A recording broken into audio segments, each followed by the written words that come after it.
Your call has been forwarded to an automatic voice message system. 0123 is not available. At the tone, please record your message. When you have finished recording, you may hang up or press 1 for more options. Hi, Mark Watson here. I'd like you to come to the William Morris Gallery, which is in the beautiful Lloyd Park in Walthamstow, and Will has actually walked past it several times to come to my house, so it shouldn't be any skin off his nose at least. Yeah, Rick, you can go F yourself. Hello.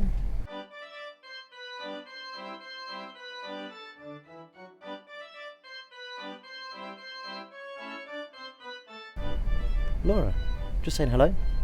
You are just saying hello. Mainly to, the listeners. This is a bad start, to be fair. They always are. In fact, I've made it a feature of the podcast. Yeah, I know. I like when you do a little nonsense thing. It's sort of like us sort of really leaning into it, creaking into it like an old ship. And then I say something like, "Oh, shut the fuck up, train lady," and you're like, "Yeah." Yeah. So that's that bit done, isn't it? That's that bit done. How are you, mate? Yeah, I'm not bad. How are you, Laura? Yeah, I'm alright. We are pre-Christmas week, aren't we? Recording this. Obviously, it's not when you're listening to it. Christmas is a distant memory. Or you'll listen to it next Christmas. In which case, how are the new variants? Or maybe Christmas isn't a real thing anymore because it just keeps getting cancelled and you can't really wish anybody Merry Christmas anymore. No, you can't really say anything these days. You can't say a thing these days.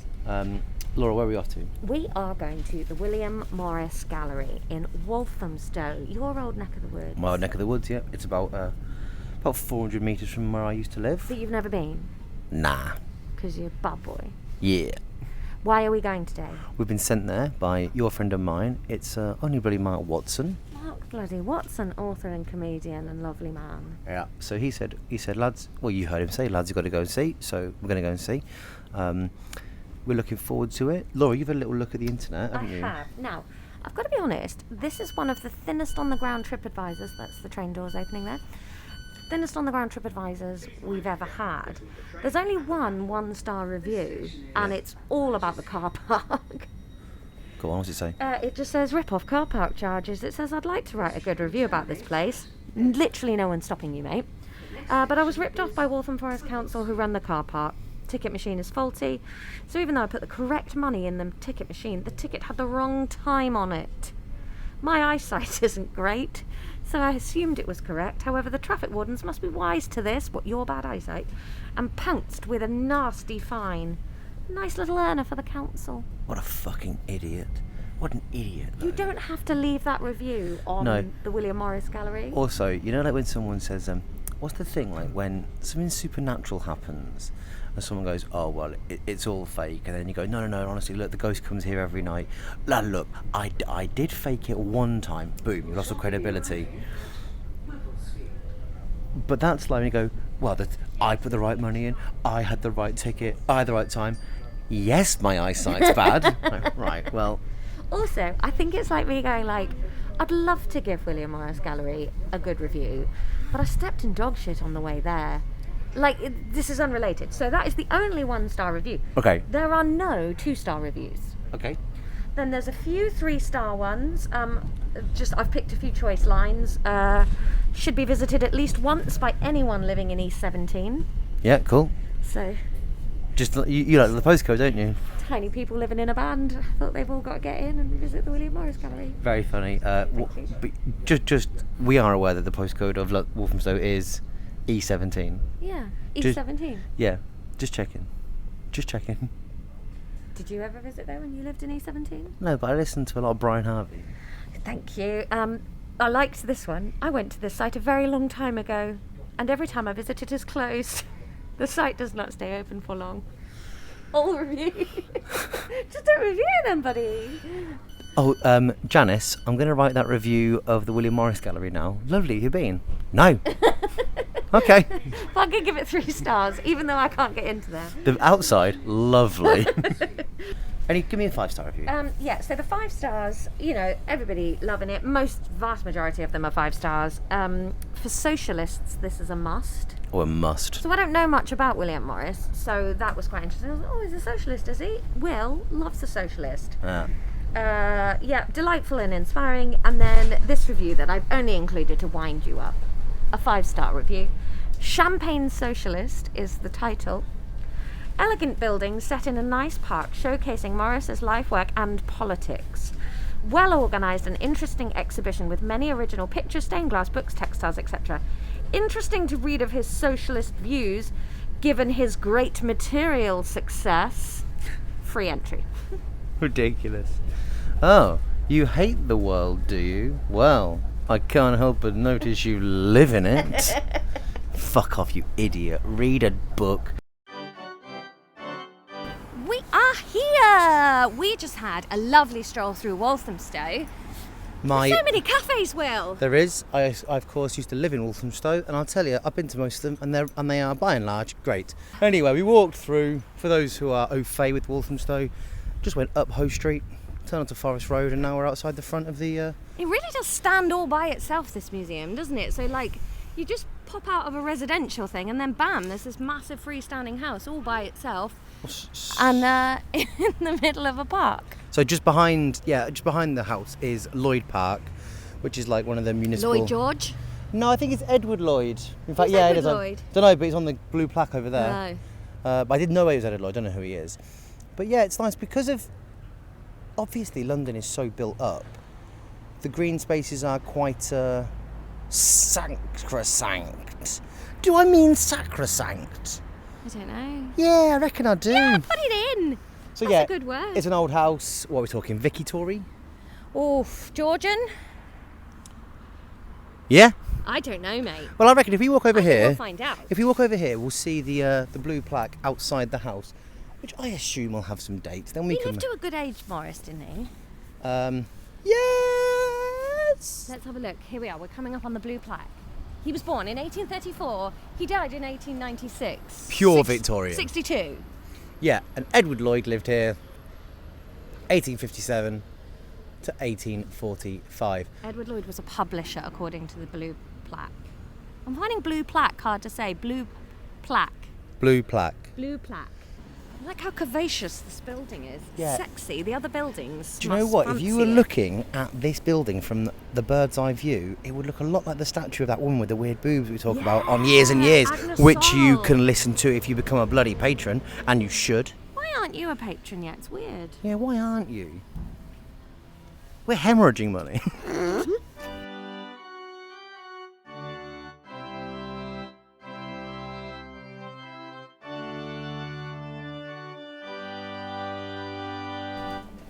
So you come in the front door and boom bam, you're in the gift shop, which I want to spend thousands of pounds in the gift shop, but we're going to go through the right-hand door, which says above it, meet the man. All right, I want to meet the man. I'll be surprised if he's here.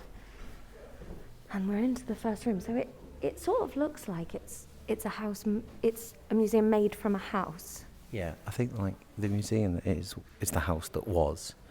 So he was a designer, a craftsman, a poet, and a social activist. A champagne social activist. Yeah, right. Tell me about it. It's bloody, live in the bloody world. So he lived in this house when he was a teenager. He's from Walthamstow. William Morris has wanked in this house. William Morris has wanked in this house, and in about 20 minutes, so would have William Duggan. No. Shocked his family by choosing to become an artist instead of a clergyman. What? I don't want to be a priest. I want to do designing. Let's act this out. I'm William Morris. Mum, Dad, I don't want to be like a cockney. Mum and Dad, I don't want to be a rising yeast. I want to be... I want to be painting on the apples and pears. Oh, William, you fucking slick. Lovely stuff. Anyway, he started a company of design called Morris, Marshall, Faulkner and Co. Later, just Morris and Co. Fuck you, What Marshall. happened to Marshall and Faulkner? World War, Crimea. Call of Duty, Crimea. So He wanted to transform the Victorian age, it says. He thought beauty was a basic human need, one that I've been bringing to the people for decades now. Do you know, just for the listener here, earlier on, in a partially, I'll say to you, tongue-in-cheek way, I described myself as beautiful, and Laura said, well, you're handsome and solid. I think that's fair, Will. So he thought the Victorian industrialisation era was rubbish, and he hated it. I think you're rubbish. Oh, you still smarting about that? You're beautiful. There you go. You happy now? You're like a nightingale's noises. And, he fought for social equality and a return to craftsmanship. Oh, he might have been annoying, you know. yeah, he'd be the kind of prick who's like, yeah, I whittled this myself. Yeah. Weirdly, he'd have fit in East London. Things were better back in the day. When he died in 1896, his doctor said the cause was simply being William Morris and having done more work than most 10 men. That's a bad doctor. Cause of death? Well, just being William Morris. Do you think that went on the death certificate? 7 years. Cause of death, being oneself. Hello, Morris. And so there's that plaque, and then around the rest of the room are examples of his craft. So you've got like a smock on the wall. Did he wear this? A replica artist smock, all right, that's what he might have worn. And then there's some rugs with his prints. Sorry to interrupt you, Laura. There's a glass case next to these rugs that you were just mentioning with a couple of leaflets by William Morris. Now, I only saw them through the corner of my eye. The first one is called Monopoly, or How Labour is Robbed. Legit thought it was something to do with the game Monopoly. And then the other leaflet is called Chance for Socialists. I say social, you say ist. Social. Oh, man, I've done that. I might die from being me. Oh, that's what he looked like. All right, so he's got dark curly hair, dark eyes, big old beard. Yeah, weirdly, he's quite a stereotypical sort of like Victorian portrait in that the background's black, the coat is black, but just a slightly different black. It's a very serious face, big beard. You've seen the thing like it 100 times, but he's quite young. Yeah. He's in his 30s. God, I hate this. In the past, William was the third of their 9 surviving children. Yeah. When William Morris was born, Walthamstow was a village in the Essex countryside. It wasn't even London. No, not till recently. It's interesting, isn't it? You know how people say, oh, London's really changed in the last few years. You know, people who were born in like the 70s or the 80s. Well, William Morris said of Walthamstow, I was born in Walthamstow in 1834, and it once was a pleasant enough place. Like, oh, what's changed? Do you even have a Nando's, Will? You would shit yourself if you could see it now.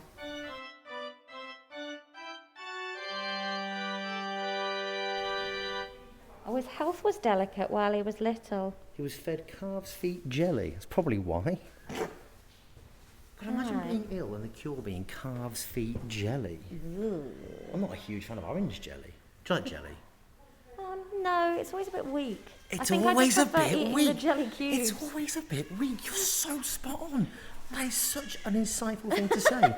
It looks there's going to be that red jelly particularly. Like, wow, this is going to be a strawberry bomb in my mouth. It's like, it sounds like somebody had some jelly.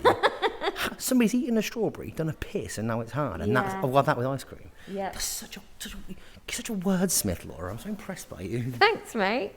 All right, so he had a wealthy upbringing. They had houses around the country. This wasn't their only house. He was a bit sickly. All right, he was taught at home until he was 9, and then he attended an academy for young gentlemen. It was in Walthamstow, and he boarded at the school, even when it moved to Woodward. Woodford is like the next place over. Yeah, just yards from his house. When I lived in Walthamstow, if I needed your more esoteric herbs, we're talking chives, fresh dill, I'd have to go to Woodford. Right. They've got a Waitrose. I thought you were doing a drugs euphemism then, but I think you were actually talking about herbs. I was talking about what? If I wanted drugs, there were loads in Walthamstow. All right, so he got interested in architecture as a child, visiting churches and admiring the remains of medieval wall paintings and taking brass rubbings. He sounds cool. This was the start of his respect for local building traditions. Okay, all right. So basically, he likes the area, he's learning from where he's coming from. I mean, we won't read you all of these. All right, and so hang on, now his dad is going to die suddenly when he's 13.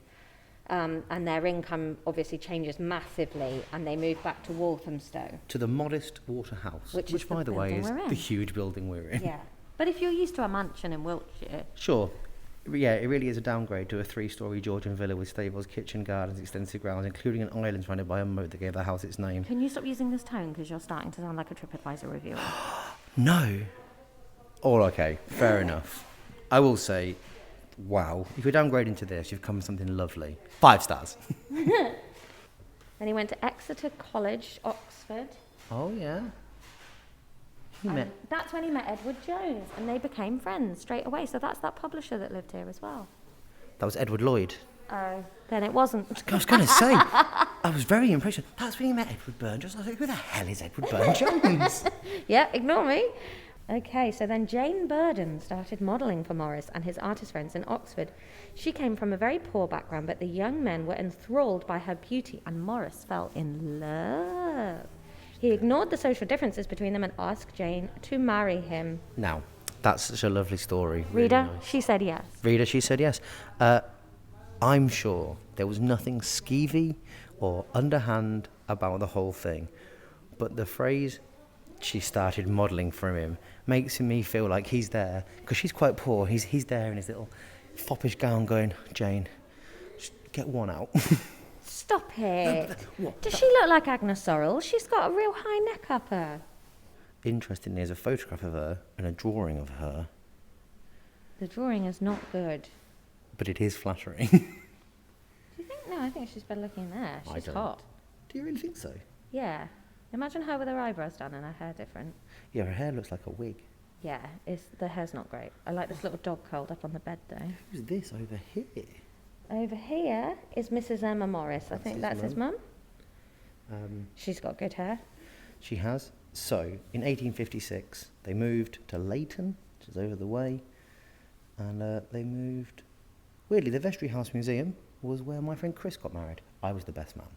Congratulations, Chris. I expect the speech was excellent. It was. I got a big round of applause at the end, and I made an old man cry. Yeah. Yeah, I quoted Winnie the Pooh. It's classic. All right, well, that's it for this room. We're going to head to the next one, but first I'm going to take my coat off. I'm very hot. Great.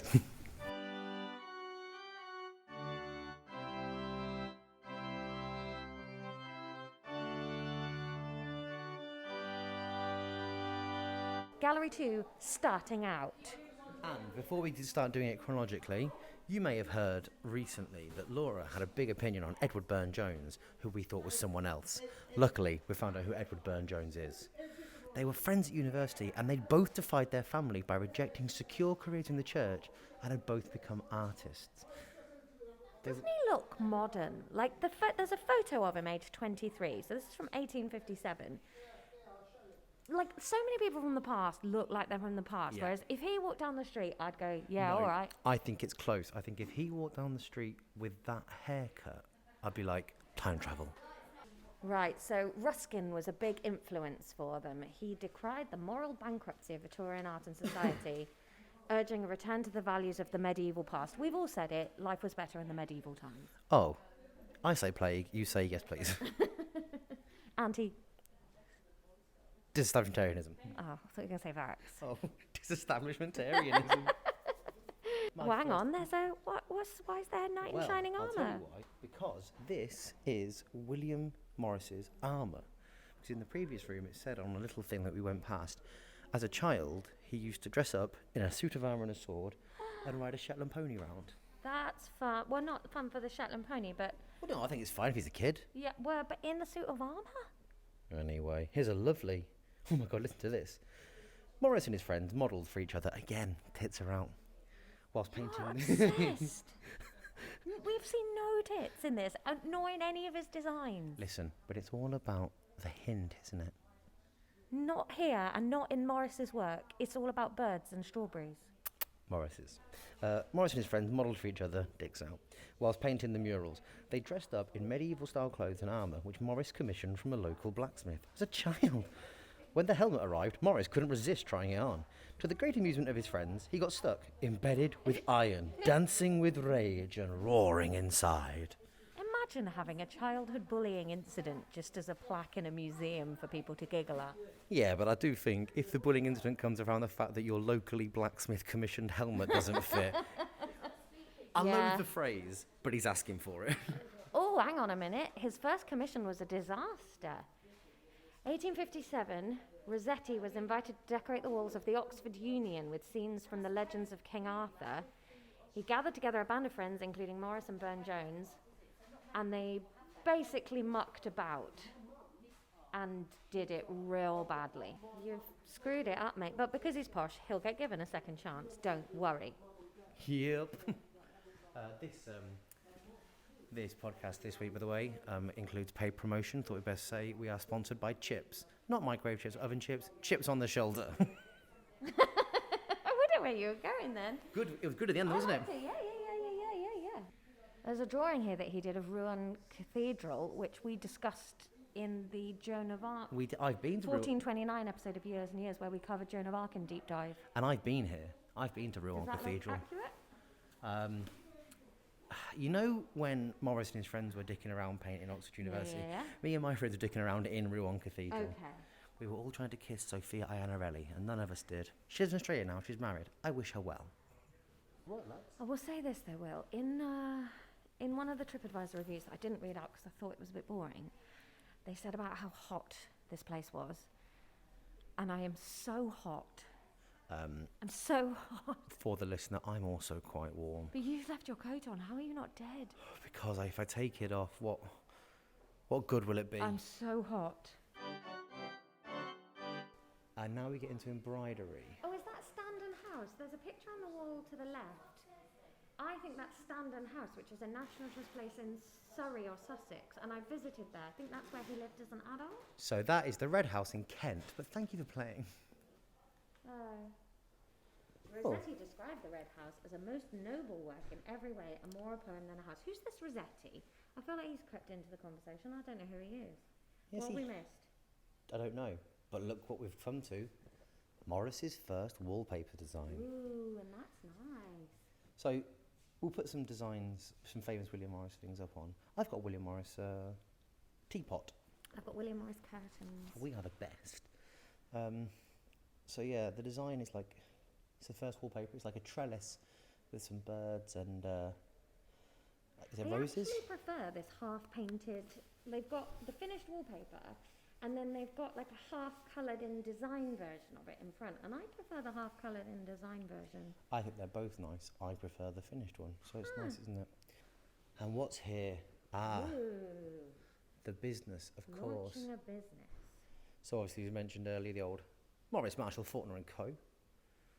So he decorated the Red House and turned it into this more of a poem than a house, amazing house in Kent. And that was what launched his career as a designer. He started an interior decorating business with 6 partners. So this is the start of the Morris, Marshall, Faulkner and Co. So we're going from, I suppose, like hobby to enterprise. Here we go. We're into the months. So it's 12 pictures, one for each month. So you've got January, Janus, the god of beginning and endings. February, who's that? Laura has covered the J in Janus. It just says anus now. February. St. Valentine's. March. The woodcutter. Then weirdly, it's May. February. And then April. Flower bearer. But they're the wrong way round. Are they? Yeah, April's the 4th month. Oh, yeah. June. Sheep shearer. July. Reaping. Yeah, really pronounced that one correct. August. Threshing about. September. Boozing. Winemaking, what it says, but the point stands. October. Thank you for this delicious food. That's Kermit doing an impression of Miss Piggy. Thank you for this delicious food. Oh, the Muppets. I watched Muppets Christmas Carol last night. Feeding pigs. November. So, it's Very quiet impression. It's an audio fucking format. This is the 3rd series. Sewing, but with an O. Yeah. Like the seeds, not... Yeah, no, you were doing sewing with an E, like thread. I've learned to knit. Oh. December, killing a boar. Oh, I had a really good one lined up for that. Go. I was going to go, ow! Why did you feed me? You're just going to stab me. Kermit doing an impression of Miss Piggy dying.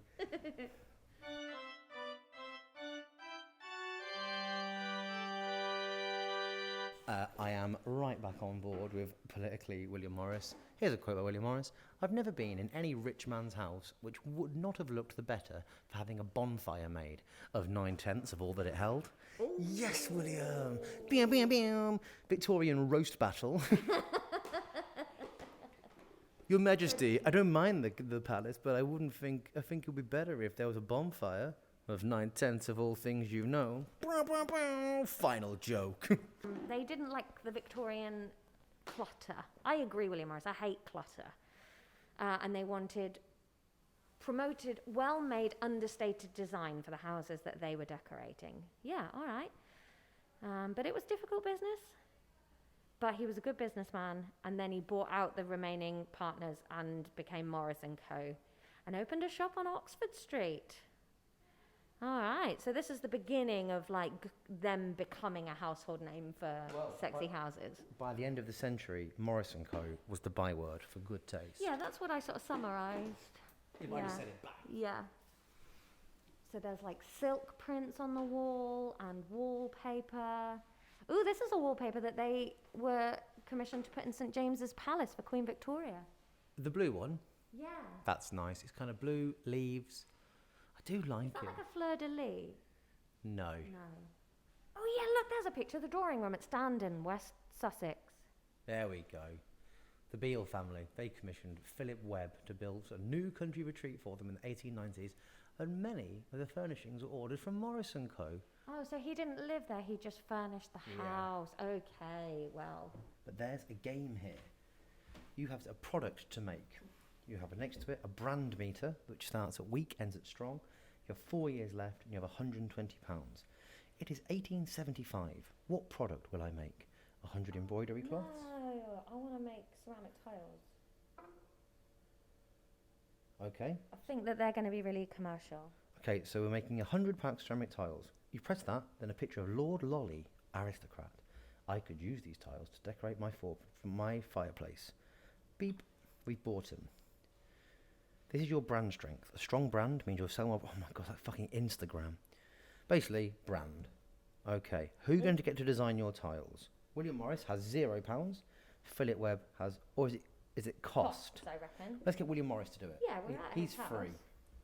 Well, yeah, we're going to design them ourselves. Oh, we are William Morris. Yeah, we're going to do it ourselves. William. Oh, and our fame has made our brand stronger, so our brand meter's going up. Okay, how are we going to make and tile them? Make tiles and hand paint them for £60. Buy tiles and hand paint them for £40. Buy tiles and use a stencil to paint them. Well, I think buy tiles and hand paint them. Yeah, I think the middle one too, yeah. If you can find a good supplier, it'll be efficient. Great, let's do it. We've made our brand stronger. How much are we going to charge? A lot. So for £1, Bill Smith, the handsome cab driver, he can buy them. For £6, Mary Ward, the novelist, can buy them. For £12, Lord Lolly, the aristocrat, can buy them. Yeah, and the thing is, we don't want every Dick and Harry to be able to buy them. That's going to be bad for our brand. Well, so I think put them just above the novelist. Yeah, that's what I've done. So Lord Lolly, he was the one that wanted. So let's do it £7.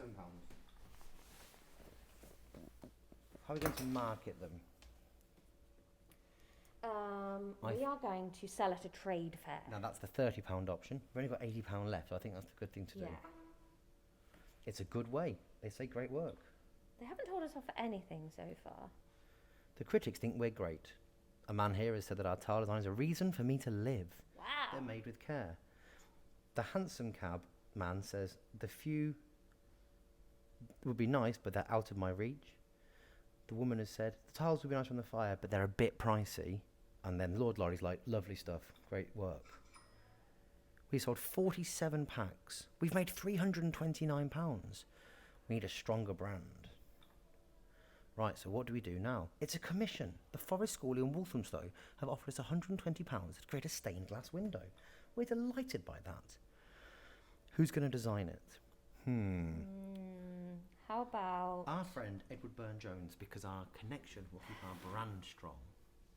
Yeah, okay, and he's chief designer of figurative stained glass window and tapestries, according... It's got to be Edward Burne-Jones. Oh, that's really pushed our brand up. The meter is running. Great. And then the critic's back, and he said, Edward Burne-Jones' window design is a reason for me to live. Someone needs to get this critic some help. I don't know if he's all right. It is exquisitely crafted. You can't go about your life living for tiles and windows. It's 18... What if we mess up the business and he dies? Laura, it's 1877. What product will we make? I think it's going to be wallpaper. Okay. Because we can make this a bit more affordable, maybe. Like, the tiles are out of reach, but the wallpaper we could make a bit more affordable. Who's going to design it? Now, I think that Henry Durl is the one for that, isn't he? Well, is Rossetti an option? I think it's going to be Henry Durl, you know? All right. Oh, lack of fame. He's made our brand weaker. We've weakened the brand. And I think let's open a shop now. Yeah, we're opening a fashionable shop. Boom. The brand has shot back up again. We've recovered from our previous thing. The critics think we're great. Henry Durl's wallpaper design is beautiful. It's exquisitely crafted. It's 1879. Let's see how we've done. We've made £914. The critics think our brand is well established. In 4 years, Morris & Co has risen from humble beginnings to becoming fashionable. My wife Jane says, that's pretty good. And that's really all the support we needed. And that's the end of the game. Yeah, all right, fun. That was fun.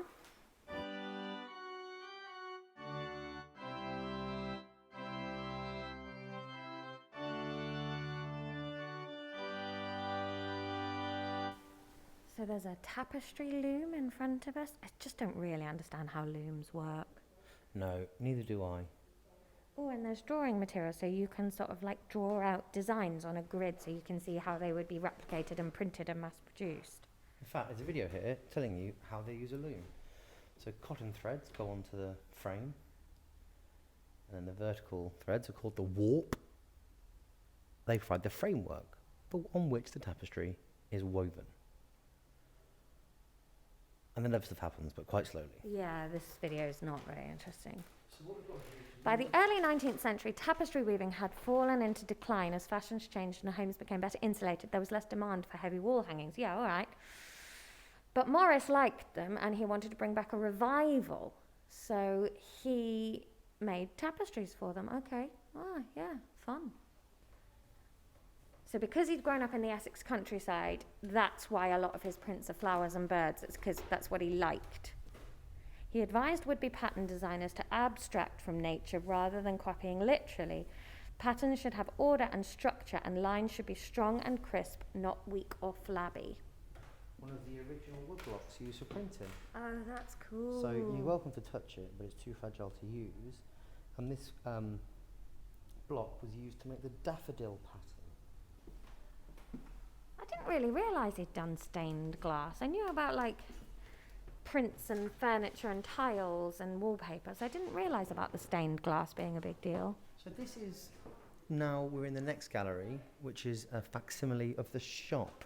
So it's just quite nice. It's basically everything we've talked about: wood cutting, embroidery, stained glass, painting, all shown so that you can come in and have a look. Yeah, I like that this is the shop recreated. That's really lovely. It's beautiful blue walls, and then the high ceilings, obviously, and then they've got like, you know, when you go to buy a sofa and they've got the the swatch book, they've got that but of different tapestry prints, and there's a massive carved seat like, you know, you'd have in a lobby in a big country hall, and rolls of wallpaper on the wall. It's beautiful. I'd have liked the Oxford Street shop, I think. I'd have spent time hanging out there. So we're going upstairs to the Young Poland exhibition. An arts and crafts movement, 1890 to 1918. You can see out the back of the window Lloyd Park there. Ooh, pretty. It's very nice, Lloyd Park. During the old lockdown, we used to take our daily walk around Lloyd Park. Cold. Ah, nice though. They've even got William Morris on the carpets. Well, if anywhere can bloody afford it. It's a lovely staircase, isn't it? I'd like to have a grand staircase in a house I live in one day. You've got 2 staircases. Yeah, I don't have a grand... No. You know, it's some bog standard stairs. I'm not happy with them. I like having stairs, but... And that's it really for the William Morris bit. There's an exhibition upstairs about the young Polish art movement, but we've decided we want to keep William Morrissey. Yeah, we had a little look round. It looks nice enough, but it wasn't what we were here for. I think, as Laura said to me upstairs, it's for locals, keep them coming back. I think if you do come to William Morris, which I'd recommend, it's nice to look round, it's interesting. Have a look upstairs, see what's on. But by the time this comes out, it may well not be what we're talking about, Yeah. so it's irrelevant. Right, we're going to get stuck into the gift shop. See you afterwards. And there we have it. That's us. That's us done. That was... I'm going to take my mask off. That was nice, wasn't it? Just really like small and little and pretty, informative. Yeah, it's also like, because it's quite a small community museum, but with quite a big subject matter. Yeah. And it's quite nice. I think if there was a museum about, say, William Morris near where we lived, and it was that small, I'd be like, what's the point in this? But the fact that the house you're walking around is the house where he lived. The town we're walking around now, we've left the museum, it's the town where he, lived. Yeah. It's really lovely. And so we're doing this, what is it, like the middle of December. It's quite cold. It was hot in there. But behind is Lloyd Park, where in the summer it's just nice to hang out. Yeah. I think So, here's what I think about it. I would not make the journey of more than an hour to come to the William Morris Gallery. But if I was in London, or, it's 20 minutes on the Victoria line from King's Cross. If you've got a couple of hours to spare, there are much worse things you can be doing. Completely. Or if you you spend a lot of time in London and you just want something a little bit different. It's very quiet. It's just nice and relaxing, and you don't feel like you've got to scrutinise everything in detail. But it is a nice alternative thing to do in London. Which, if this podcast isn't about that, what is it about, William? Friendship. He said friendship, but he was vaping. I wasn't vaping. I was halfway through vaping. I'd ended the vape. I hadn't outed the vape. I thought I had about another 10 seconds before I'd be called upon to talk. But I ended my speaks. Anyway, speaking of friendship... Thank you for coming. Thank you for listening. We love you. If you're not on the Patreon yet, get on the Patreon. You get a whole episode of Years and Years every week. We pull a year apart. You'll have seen the trailers. You might have come to our New Year special. Hey, we love you. Yeah, if you're not coming to our New Year's special... Oh, wait. It was in the past. Why didn't you come? Ignore Will. And if you don't have the money to be on the Patreon, that's absolutely fine. Leave us a nice review, please. All right, we love you. We'll see you next week. Goodbye. Goodbye.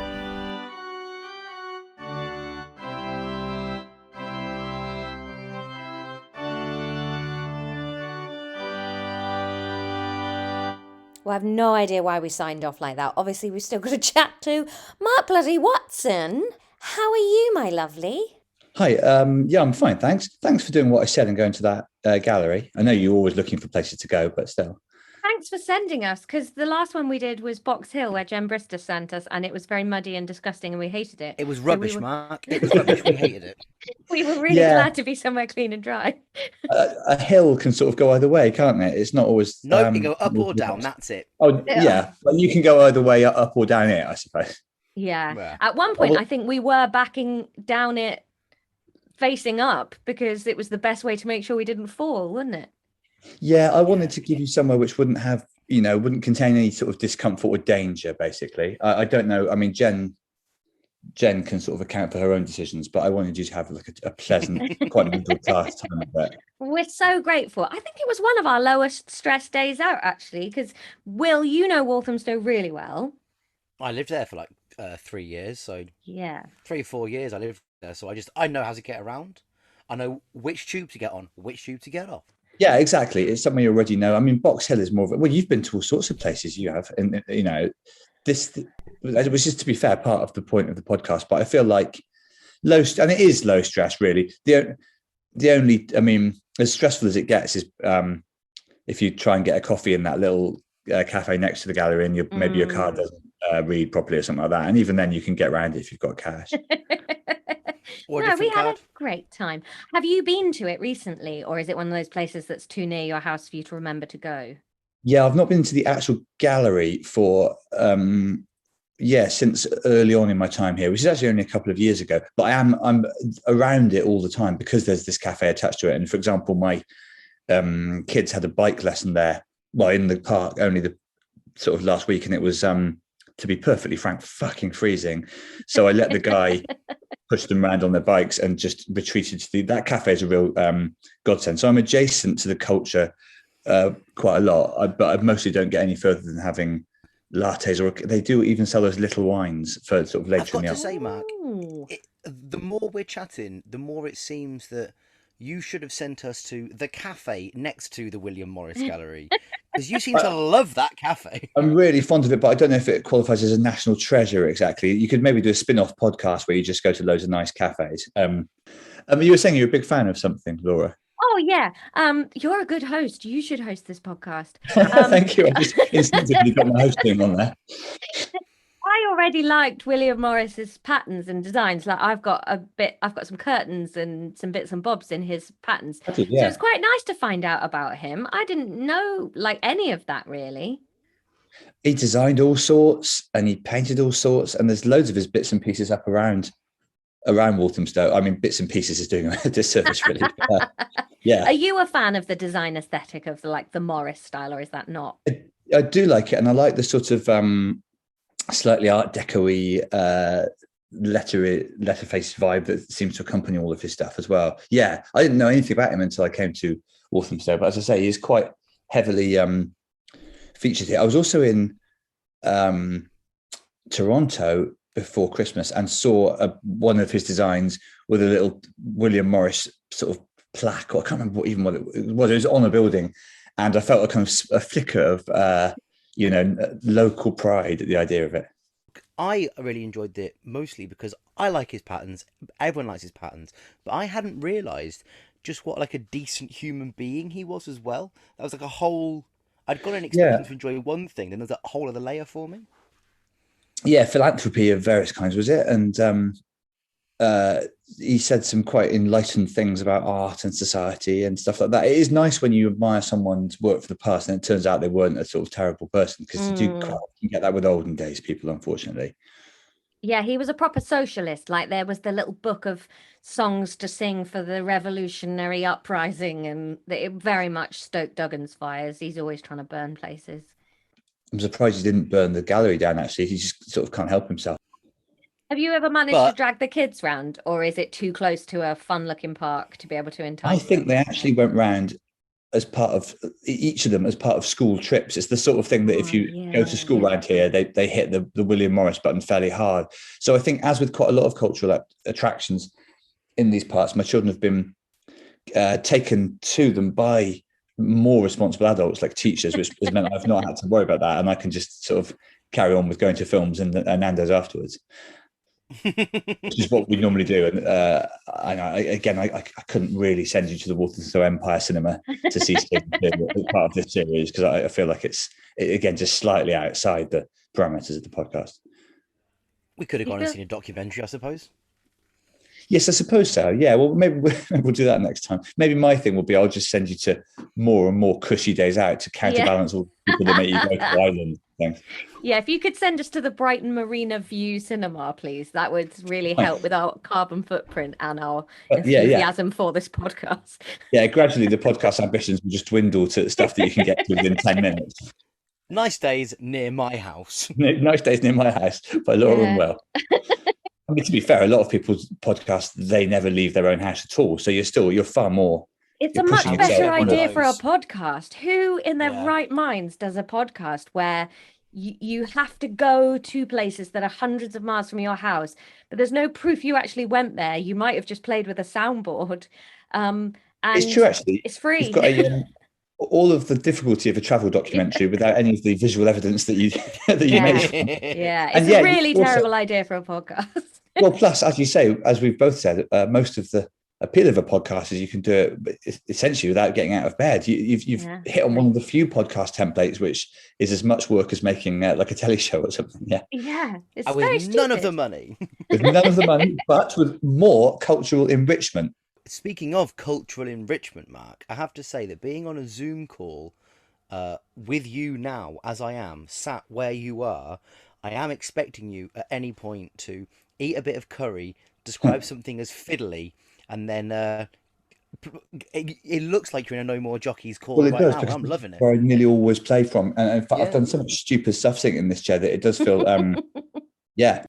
We have to say though that we're so grateful to you for the No More Jockeys podcast format, because we play it constantly in the car.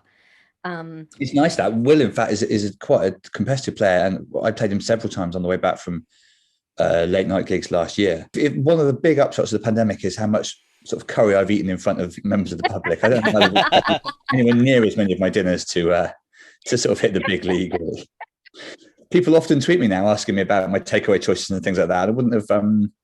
Well, none of us could have chosen what we'd become well known for over the past couple of years, but I didn't think that'd be how many takeaways I have.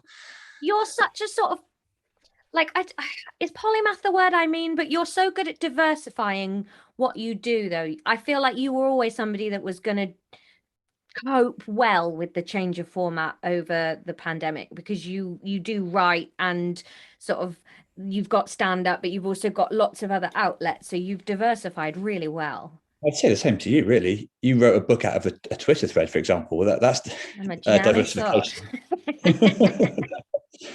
Yeah, I mean, I suppose I sort of I've just got. I mean, polymath is the word, but it's too generous a word, because that is these people you used to get a bit like William Morris, probably actually a proper polymath, were these dicks in the old days who would like do a painting. Actually, Darren Brown is a polymath because he does all those beautiful portraits and stuff as well as his main thing. I've just got basically one skill, like most of us, which is just sort of expressing myself in whatever way I can, but I just twist it into lots of different forms. And I suppose the pandemic forced us to just find I suppose it's hustle is the word for it, essentially. Just all, but that was, I think for me, it's more of sort of, it's less to do with diversification of skills and more to do with just, and it's probably similar for you, just sort of desperation to keep doing stuff, really. Not financially so much, although that's was a worry, but for everyone, but more just this sense of lost purpose. It's like, if I'm not doing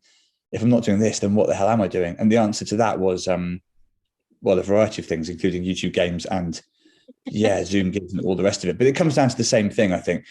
Comedians during this crisis, either, I mean, the ones that could afford to not get a proper job full time, you're left with either doing nothing and just sort of hibernating, which a lot of people did, or almost going the other way and just endlessly throwing stuff at the wall and hoping some of it landed. Maybe one of you could say something nice about me now. Oh, Will Duggan, you have coped admirably. Thanks, everyone. That's what I needed. I am nothing if not needy. Well, you did actual work. So we're, if in a sense, guiltily leaving you out of the conversation because we're aware that we didn't shove things up people's noses or do any of the other. I didn't start selling drugs, just for anyone that's not. Sorry, no. I do think that might be ambiguous. But if you're a dealer, you don't normally actually put it up their nose, do you? You let them serve themselves. That's the reason I'm the best dealer out there. Right. It's bean to nose, from farm to table. You're a bespoke service. High. Yeah. You don't even have to take the drugs. We'll do it for you. Before any of us end up in prison, thank you so much, Mark, for sending us there. We had a great time. Thanks for your smart words. I'm glad you liked it. Where can people find you? What have you got going on? I imagine this is the first they've ever heard of you, is via our podcast. I thought you were going to ask me. I always feel really like a real prick being like, hey, someone much more famous than me. Yeah. How will people know who you are? I've had the exact same, though. The podcast that I do, we've had several people from like Drag Race UK and things like that. And you say, how can people find out about you? And of course, they're trying not to say, well, they already know. Yeah. Because I've been on this massive TV show, you see, and you guys are doing a podcast. Yeah, it's basically, it can never not feel like an insulting question on some level, I think, to ask someone. Also, I thought you were going to ask, how can people find the William Morris Gallery? I was about to look up the postcode and stuff for you. But no, people can also Google that information, I guess, can't they? Me, it's a case of, well, actually, I normally just say with these things, if you look on Twitter, you'll find me, except I'm not Mark Watson, I'm Watson Comedian, because some bastard that was more tech savvy got what Mark Watson very early in the evolution of Twitter.